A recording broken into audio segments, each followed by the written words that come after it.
کائنات میں سب سے زیادہ اللہ کے سامنے عاجزی آپ نے پیش کی اور کائنات میں سب سے زیادہ بلندی اللہ تعالیٰ نے آپ کو عطا کی۔ واقع معراج اس کے دو حصے ہیں، ایک مکہ مکرمہ سے لے کر بیت المقدس تک، اس کو اسراء کہا جاتا ہے، اسراء وہ بیت المقدس سے آسمان کی طرف، تو اس کو اسراء کہا جاتا ہے سیر سے، اور اس کو معراج کہا جاتا ہے اونچائی پہ جانے کو۔ نبی کریم صلی اللہ علیہ وسلم کو اللہ رب العزت نے منتخب فرمایا اپنا دیدار کرانے کے لیے، اپنی عجائبات اور نشانیاں دکھانے کے لیے، جنت جہنم اور ان لوگوں کے احوال کو دکھانے کے لیے۔ احادیث کے اندر بہت ساری تفصیلات ہیں، ان کا خلاصہ اس طریقے سے بنتا ہے کہ ایک رات نبی علیہ الصلوۃ والسلام حضرت ام ہانی رضی اللہ تعالیٰ عنہ کے مکان میں آرام فرما رہے تھے، رات کا وقت اچانک چھت پھٹی اور حضرت جبرائیل امین نیچے آئے اور نبی علیہ الصلوۃ والسلام کو اٹھایا، آپ کے ساتھ اور فرشتے بھی تھے، وہاں سے آپ کو مسجد حرام کی طرف لے گئے، حتیم کی طرف، بعض روایتوں میں کہ وہاں آپ کو دوبارہ نیند آ گئی، آپ سو گئے، وہاں دوبارہ اٹھایا گیا، اس کے بعد نبی علیہ السلام آب زمزم کنویں کی طرف لے جایا گیا، اور وہاں جا کے حضرت جبرائیل امین علیہ السلام نے نبی علیہ السلام کے سینے مبارک کو چاک کیا، قلب مبارک کو باہر نکالا، کے اندر جو اللہ تعالیٰ کی طرف سے وہ ایمان اور حکمت اور جو تشت لے کر آئے تھے، جو چیزیں لے کر آئے تھے جنت سے، وہ ساری کی ساری قلب اطہر کے اندر رکھ دیں۔ یہاں ایک بات تو یہ ہے کہ نماز پڑھنے سے پہلے بندہ وضو کرتا ہے نا، تو اللہ رب العزت نے اپنا دیدار کرانا تھا تو دل کا وضو کروا دیا۔ ایک اور بات، حضرت جبرائیل علیہ السلام جب آئے تھے تو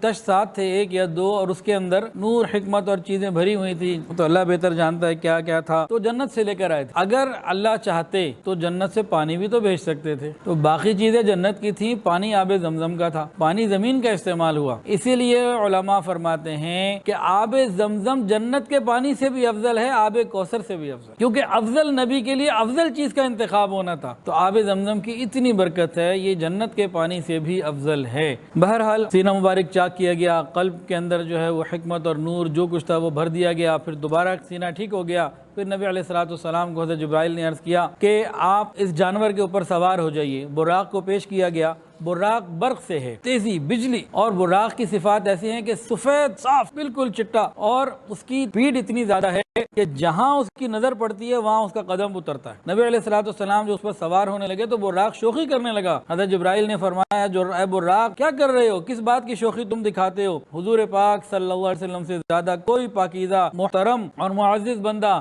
آج تک تمہارے اوپر سوار نہ ہوا۔ تو براق نے جب یہ بات سنی تو فوراً شرم سے پانی پانی ہو گیا، پسینہ پسینہ ہو گیا، پھر نبی علیہ الصلوۃ والسلام کو لے کر روانہ ہوا۔ بعض روایتوں میں ہے کہ جبرائیل علیہ السلام بھی ساتھ تھے اور میکائیل علیہ السلام بھی ساتھ تھے، اور نبی علیہ السلام کے ساتھ ساتھ جبرائیل علیہ السلام چلتے رہے، اور روایت میں یہ بھی آتا ہے کہ جبرائیل علیہ السلام اسی براق پہ نبی علیہ السلام کے پیچھے بیٹھے۔ نبی علیہ الصلوۃ والسلام جبرائیل علیہ السلام کے ساتھ سفر شروع کیا، اور حضرت شداد ابن اوس رضی اللہ تعالیٰ عنہ کی روایت ہے کہ نبی علیہ السلام نے فرمایا کہ اس راستے میں کئی جگہ مجھے اترنا ہوا اور نماز پڑھنے کا مجھے موقع دیا گیا، اور میں نے وہاں نماز پڑھی۔ فرماتے ہیں کہ جب میں مکہ سے چلا تو سب سے پہلے ایک ایسی زمین جو کھجوروں کی زمین تھی، سرزف زمین تھی، مجھے جبرائیل امین نے کہا یہاں اتریے اور 2 رکعت نماز ادا کیجیے۔ میں اترا، 2 نفل پڑھے۔ پھر جبرائیل نے پوچھا آپ کو معلوم ہے کون سی جگہ ہے؟ کیا فرمایا کہ نہیں مجھے تو نہیں معلوم۔ حضرت جبرائیل نے عرض کیا یا رسول اللہ، یہ وہ جگہ ہے مدینہ طیبہ جہاں آپ ہجرت کے بعد آئیں گے، یہ آپ کا مہجر بنے گا۔ یہاں سے لوگ روانہ ہوئے اور ایک اور زمین پر پہنچے۔ حضرت جبرائیل نے کہا یہاں بھی اتر کر نماز پڑھیے۔ نبی علیہ السلام نے نماز پڑھی۔ حضرت جبرائیل نے بتایا کہ یہ وہ جگہ ہے طور سینا، اور یہ قریبی شجر موسیٰ ہے جہاں پر حضرت موسیٰ علیہ السلام کی اللہ تعالیٰ سے ہم کلامی ہوئی تھی، وَكَلَّمَ اللَّهُ موسیٰ تکلیمہ کا شرف ان کو ملا تھا، یہ وہ مبارک مقام ہے۔ اس کے بعد وہاں سے روانہ ہوئے تو یہ مدین پہنچے۔ وہاں پہنچ کے پھر کہا یا رسول اللہ نیچے اتر کے 2 رکعت نماز ادا کیجیے۔ نبی علیہ السلام اترے، نماز ادا کی۔ حضرت جبرائیل نے بتایا کہ یہ حضرت شعیب علیہ السلام کی بستی مدین ہے۔ نبی علیہ السلام فرماتے ہیں کہ اس کے بعد اگلا سفر شروع ہوا، اور ایک مقام پہ پہنچ کر حضرت جبرائیل نے کہا کہ یہاں بھی 2 رکعت نماز ادا کیجیے۔ میں نے 2 رکعت نماز ادا کی تو مجھے بتایا گیا یہ بیت اللحم ہے، بیت المقدس کے قریب جگہ ہے جہاں حضرت عیسیٰ علیہ السلام کی پیدائش ہوئی، اور اس کے بعد فائنلی نبی علیہ السلام بیت المقدس پہنچے۔ نبی علیہ السلام براق پر سوار جا رہے تھے، ایک بڑھیا قریب سے گزری، اس نے آپ کو بلانا چاہا، آپ نے التفات نہیں کیا۔ پھر ایک بوڑھا آیا، اس نے آپ کو بلانا چاہا، آپ نے التفات نہیں کیا۔ پھر آگے سے گزرے تو ایک قوم نے آپ کو سلام کیا، السلام علیکہ یا اول، السلام علیکہ یا آخر،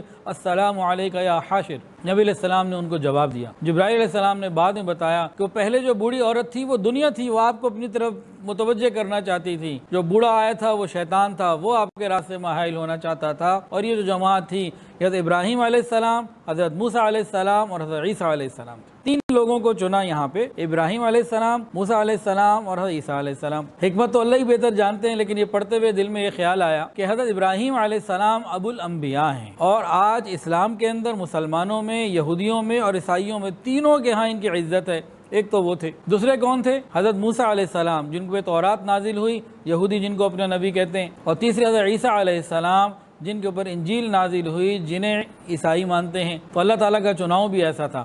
حضرت موسیٰ علیہ السلام صاحب کتاب, سب سے پہلی کتاب جن پر نازل ہوئی, اور اس کے بعد آخر تک بنی اسرائیل میں جتنے بھی انبیاء آتے رہے وہ تورات ہی کتابیں چلتے رہے. اور حضرت عیسیٰ علیہ السلام کون ہیں؟ یہ بنی اسرائیل کے آخری نبی ہیں. بنی اسرائیل میں پھر ان کے بعد کوئی نبی نہیں آیا. تو یہ اللہ تعالیٰ کا چناؤ تھا.